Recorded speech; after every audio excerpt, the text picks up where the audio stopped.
D'abord, est-ce que vous pouvez nous présenter un petit peu votre projet et vous-même? Ce que nous faisons. Alors moi, je suis la directrice du coup d'une association d'intérêt général qui s'appelle Fréquence École et dont le métier, c'est l'accompagnement de la transformation numérique de l'éducation. Puisqu'à tort, on a l'impression que les jeunes, de manière extrêmement naturelle, maîtrisent l'intégralité du numérique. Sauf que toutes les études sociologiques qui ont été produites en la matière montrent en fait qu'ils développent des habitudes d'usage, mais les habitudes d'usage, c'est pas la même chose que des compétences. Comment est-ce qu'on fait pour transformer une habitude d'usage en compétence, même si l'usage va évidemment faciliter l'appropriation de la thématique? Il est quand même nécessaire de travailler vraiment sur le développement de compétences pour pouvoir les mettre à profit d'un autre projet qui est le projet stratégique, c'est-à-dire qu'est-ce que je veux faire, comment je vais le faire et comment le numérique va pouvoir m'aider à le faire.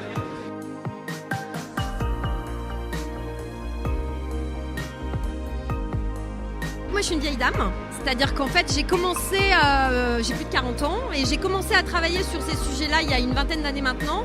J'étais toute jeune, j'aurais pu faire partie de la jeune chambre de commerce, enfin non, en l'occurrence, c'était pas le cas. Et donc, du coup, j'étais journaliste. Et du coup, je me suis rendu compte qu'il y avait comme déjà un décalage entre la compréhension que les jeunes avaient des médias et la manière dont ces médias étaient en effet développés au sein de la société française. Et donc très rapidement le numérique s'est développé et là on s'est dit ok, on a un vrai sujet, c'est-à-dire si on arrive à 50, 60, 70 médias dans les années qui viennent, je rappelle qu'à mon époque il y avait 5 chaînes, hein. Donc si on arrive à 60 ou 70 médias qui travaillent que sur du flux extrêmement dynamique, plus internet, qui va accompagner ces jeunes dans cette logique finalement de développement de compétences. Et c'est comme ça qu'on s'est rendu compte qu'il y avait comme une espèce de crise qui allait venir mais qui n'était pas encore là. Et on l'a peut-être senti, ou en tout cas compris, avant qu'elle soit effectivement en place.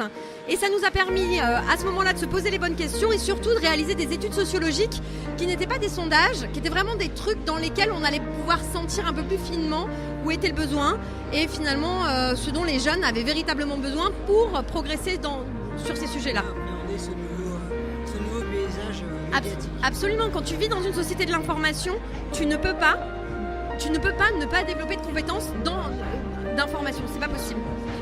Merci beaucoup. Merci à toi.